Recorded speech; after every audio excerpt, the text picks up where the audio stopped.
off the boat for a week, well, just over a week actually, but we're back and we've really missed it.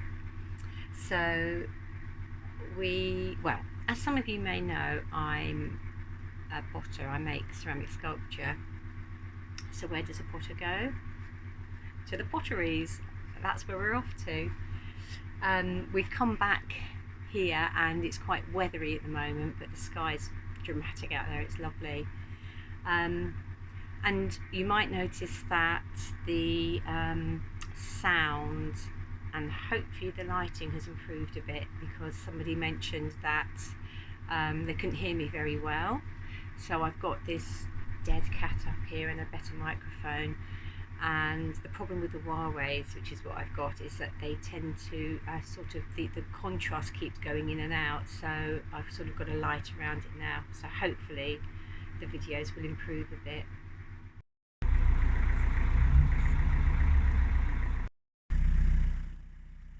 I'm continually fascinated by the gardens that grow in the lock gates and the mosses and ferns that grow up the side of the lock walls.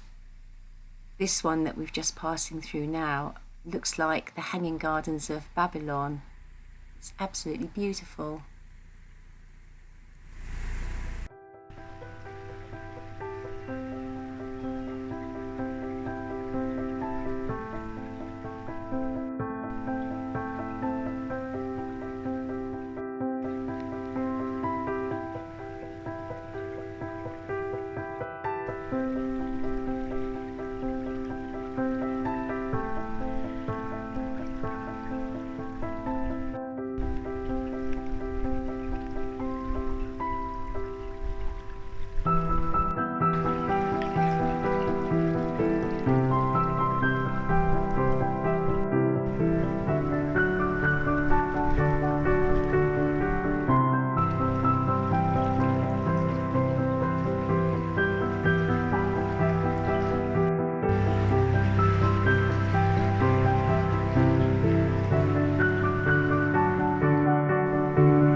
And so we arrive at our first port of call, which is the Wedgewood Museum.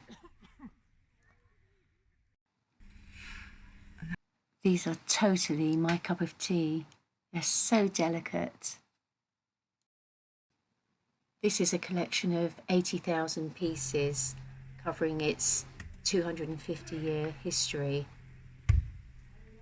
It was bought out by Waterford in 1987. And then the whole collection was in danger of being lost as it went into receivership in 2009. But the Heritage Lottery Fund bought it and it donated it to the V&A Museum. So there's lots of pieces like the standard Wedgewood that you expect to see, but also they were successful because they worked with so many designers over the years, and some of the later pieces are just, I mean, you could use them now, they're great. And then of course at the end of the tour, there's the most wonderful cream tea to be had. I thoroughly recommend it.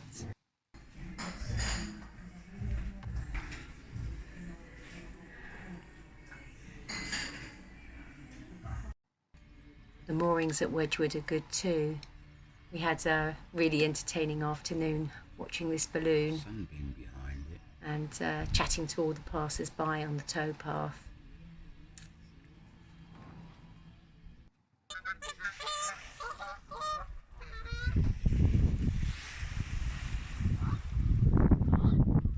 Later on we started feeding the swans, and after a while they come tapping at the side of the boat and hissing for more food.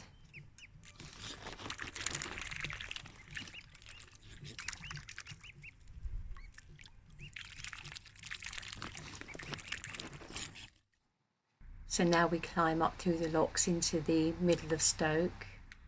This is all the bits pulled out of the canal.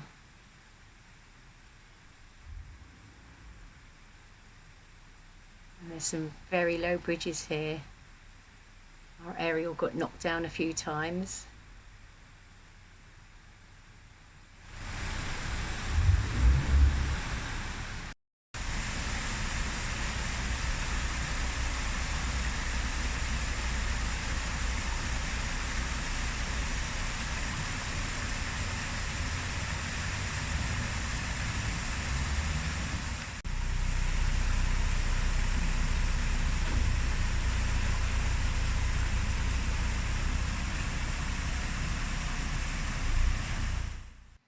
So then we had a quick stop at the Dudson Museum, which houses a collection from this family's pottery business, which sadly went out of business a couple of years ago.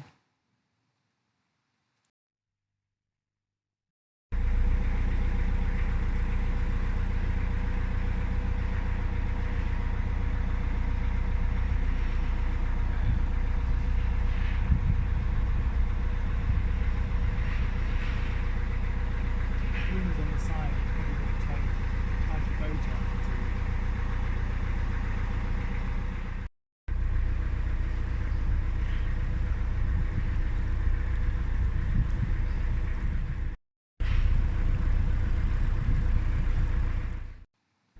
Now for the place we were really excited to see, and some of you might recognise, Middleport Pottery, the home of the Great Pottery Throwdown. And this is where the judges would have walked down to have a look at all the contestants' works of art. It's a really nice place.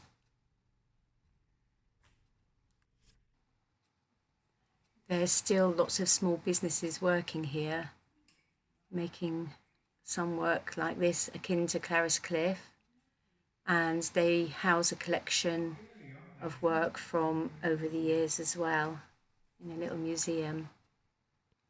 But the best bit was the big bottle kiln they have. So as you walk around here, you can see all the places where the coal would have been shoveled in to do the firings. All the clay was brought up from the West Country, from Devon and Cornwall, because the clay in Stoke-on-Trent is a red clay like terracotta, so it would have had a limited use. So it was brought down from Liverpool on barges, and then it would have been taken out of the barges and cleaned up before it was moulded into the various shapes. So the fire would have come up here, and these boxes are saggers, so all of the work would have been placed in the saggers, carried in on their heads, and then stacked up against the walls. Some of the kilns would have been fired once a week, and they would have taken a ton of coal a time to fire. And in its heyday, there was about 4,000 bottle kilns, so Stoke-on-Trent would have been filthy. No running water in the houses, so places like this would have had baths and places for people to wash. So Henry's standing here to give you an idea of the size of one of these kilns. Of course, they all had to come down after the Clean Air Act of 1956, I think. It's a shame, they are beautiful. Make a nice house.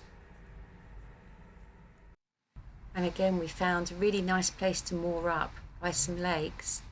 Who would have thought it, right in Stoke-on-Trent, with some really interesting industrial buildings round and about. And then for a treat, at the end of the day, we had this most amazing sunset over the lakes.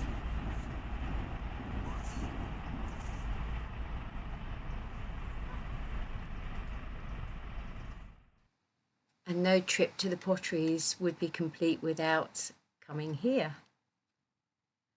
And I spotted this amazing vase with a reassuringly high price of around £6,000, I think. Nothing's very cheap at Moorcroft, but the work does take an age to make. my favourite, I think, were the ginger jars. I love the technique of Moorcroft. Sometimes I find the decoration a bit over-egged.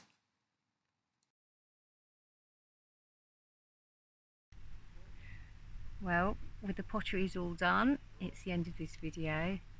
We've just turned off the Trent and Mersey onto the Caldon, and we're going to go and investigate down here for a few days.